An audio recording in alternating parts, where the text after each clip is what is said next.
Welcome everyone to science lecture. Today we'll continue with the chapter Chemical Effects of Electric Current. In the previous video, we discussed about good conductors and bad conductors of electricity. Today we'll continue with how we can test whether a given liquid is a good conductor or a bad conductor. This also we discussed last time, that when in this electric tester we dip the free ends of the wire into the liquid. If the bulb glows, we call the liquid as good conductor, and if it does not glow, then we call the liquid as bad conductor. But sometimes it happens that bulb will glow but very dim light. It gives off very dim light, so that means the bulb is not glowing brightly. What does that indicate?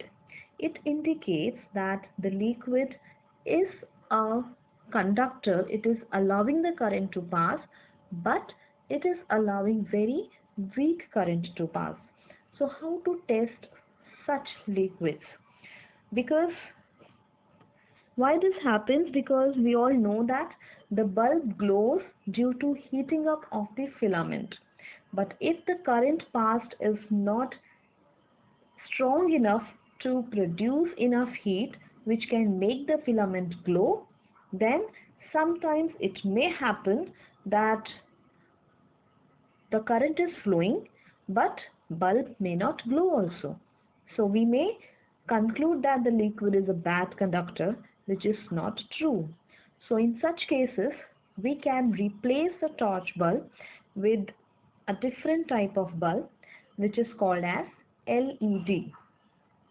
Because sometimes the current flowing through the circuit may be too weak and the filament of the bulb may not get sufficiently heated to make it glow. Then instead of torch bulb, an LED can be used in the circuit. LED glows even when a weak current flows in the circuit.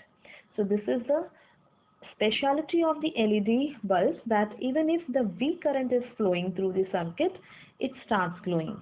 LED stands for light emitting diode. Okay, so these light emitting diodes are semiconductor devices which produce infrared lights when electric current is applied to the device.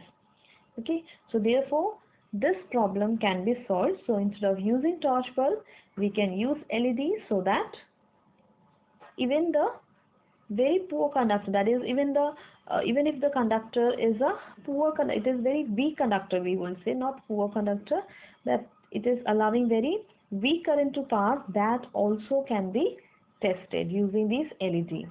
There is one more option, there is one more type of tester which can be used in such cases, where we use a magnetic compass. If a magnetic compass is kept near a wire and current flows through the wire, the magnetic needle gets deflected.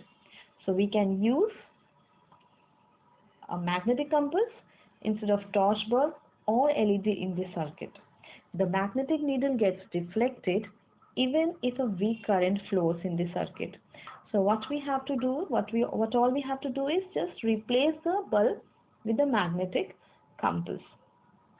So same again, cell or a battery can be used, which is connected to the magnetic compass, and the free ends are dipped in the liquid. If the magnetic needle shows deflection, it shows that liquid is a good conductor. Otherwise, it is a poor conductor. So this is again a good option in case we want to test weak current as well, can be tested.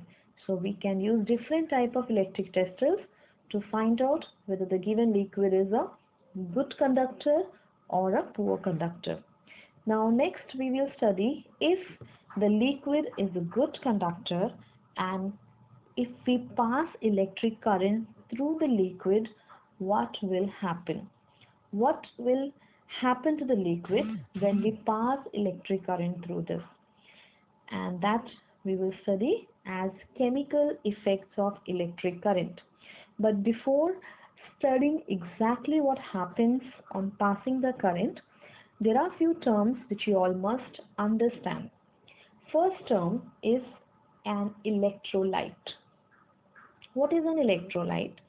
Now, whatever liquid we have taken through which the current is passed, this liquid should be a good conductor, right? Then only we can study the chemical effect when it will allow the current to pass.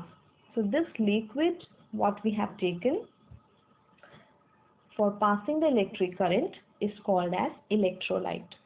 Then we have two metal rods or two metal plates which are dipped in this liquid and they are connected.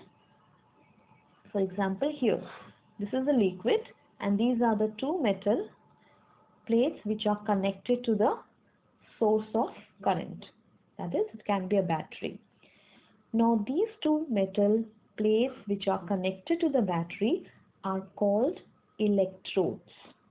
And these two electrodes, one electrode is connected to positive terminal of the battery and other electrode is connected to the negative terminal of the battery, and accordingly they are given different names.